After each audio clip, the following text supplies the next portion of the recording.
तमाम रोशन निगाहों और बेदार समातों को सलाम अर्ज है। अजीज़ान मन, कुफ़ार मक्का की जानिब से नबी करीम सल्लल्लाहु अलैहि वसल्लम को ये पैगाम भिजवाया गया कि अगर वो चंद मुबल्लिग हमारी तरफ रवाना कर दें तो हम तमाम कबीले वाले इस्लाम ले आएंगे।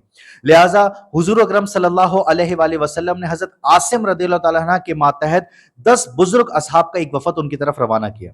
लेकिन जब ये तबलीगी वफद एक घाटी के करीब पहुंचा तो 200 मुसल्लह कुफार ने उनको घेरे में ले लिया। मुकाबला शुरू हुआ जिसके नतीजे में 8 सहाबी जरूरतमंदी से लड़ते हुए जाम शहादत नोश कर गए और 2 सहाबी जिनमें हजरत खबीब रदियल्लाहु ताला अन्हु और हजरत जैद रदियल्लाहु ताला अन्हु को कुफार ने मुहासर करके गिरफ्तार कर लिया और उनके मुतालिक पहला हुक्म यह दिया कि इनका खाना पीना बंद कर दिया जाए। लेकिन जब कुरैश मक्का ने यह देखा कि फाका कशी के अहकाम के बावजूद वो अपने मकासद में कामयाब ना हो सके तो कत्ल की तारीखों का ऐलान कर दिया गया।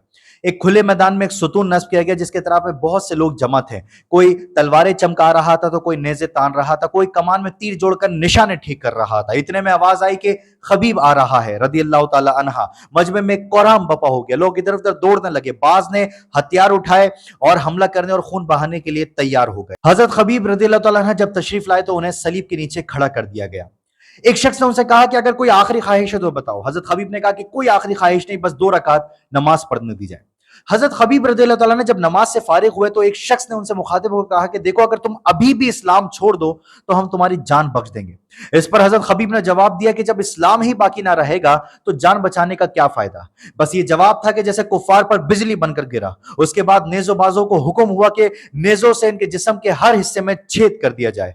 जालिमों का दस्ता आगे बढ़ा, 40 नेजों से जिस्म में 40 छेद कर दिए गए। अजीजान मन, जरा तसव्वुर करके देखें, सोच कर देखें कि आप एक सुतून के साथ जकड़े हुए हो।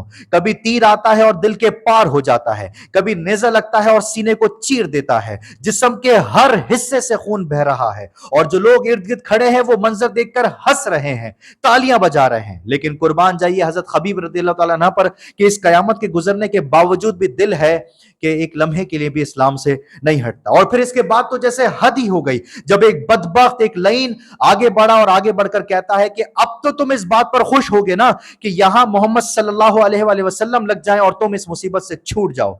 अजीजान मन, हजरत खबीब रज़ियल्लाहु ताला अन्हु ने जिगर पर लगे हुए तलवारों के, नेज़ों के सारे जख्मों को तो बर्दाश्त कर लिया, लेकिन जुबान से लगे हुए इस घाव को बर्दाश्त न कर सके। और कैसे बर्दाश्त करते?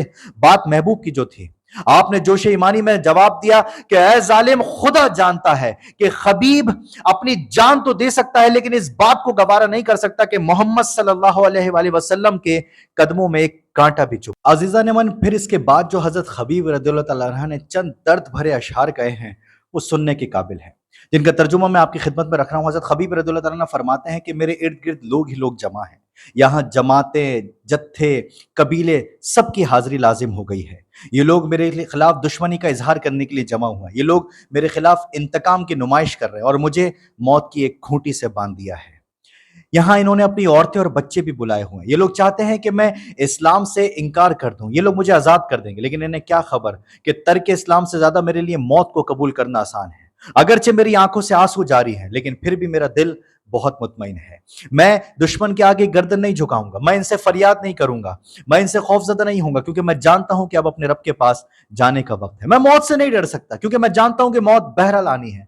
अगर मुझे डर है तो वो सिर्फ जहन्नुम की आग का डर है। मालिक अर्श ने मुझसे खिदमत का काम लिया है और मुझे सब्र का हुक्म दिया है। इन्होंने मेरे जिस्म के टुकड़े टुकड़े कर दिए और मेरी सारी उम्मीदें खत्म कर दी हैं, लेकिन मैं अपनी बेबसी और बेवतनी की फरियाद अल्लाह से करता हूं। मुझे नहीं मालूम कि ये मेरी मौत के बाद मेरे साथ क्या करेंगे, लेकिन चूंकि मैं अल्लाह की राह में जान दे रहा हूं तो मुझे नहीं परवाह कि ये मेरे साथ कुछ भी करते फिरे। और फिर आपने आखिर में अल्लाह के हुजूर एक दुआ की है कि ऐ मेरे रब, मेरे परवरदिगार, यहाँ जो कुछ भी मेरे साथ हो रहा है उसकी इतला अपने हबीब को जरूर पहुंचा दे। अजीजा ने मन, इस मजमे में हजरत सईद बिन आमिर रदियल्लाहु ताला अन्हु भी मौजूद थे, जो कुफार से बचकर मदीने पहुंचे बाद में, और सारे साने की इतला हुजूर अकरम सल्लल्लाहु अलैहि वसल्लम को दी। ये हजरत उमर फारूक रदियल्लाहु ताला अन्हु के जमाने में एक जगह के गवर्नर भी थे और यकलक बेहोश हो जाया करते थे। एक मरतबा जब हजरत उमर फारूक रदियल्लाहु ताला अन्हु ने इसकी वजह पूछी तो हजरत सईद बिन आमिर रदियल्लाहु ताला अन्हु कहते हैं कि मुझे कोई बीमारी नहीं, कोई शिकायत नहीं। माजरा यह है कि जब हजरत खबीब रदियल्लाहु ताला अन्हु को सलीब पर चढ़ाया गया तो मैं उस मजमे में मौजूद था। बस जब भी मुझे वो मंजर याद आता है, हजरत खबीब की वो बातें याद आती हैं, तो मेरी रूह कांप जाया करती है और मुझसे बर्दाश्त नहीं होता और मैं बेहोश हो जाता हूँ। लानतुल्लाहि अलज़ ज़ालिमीन, जालिमों पर अल्लाह की लानत।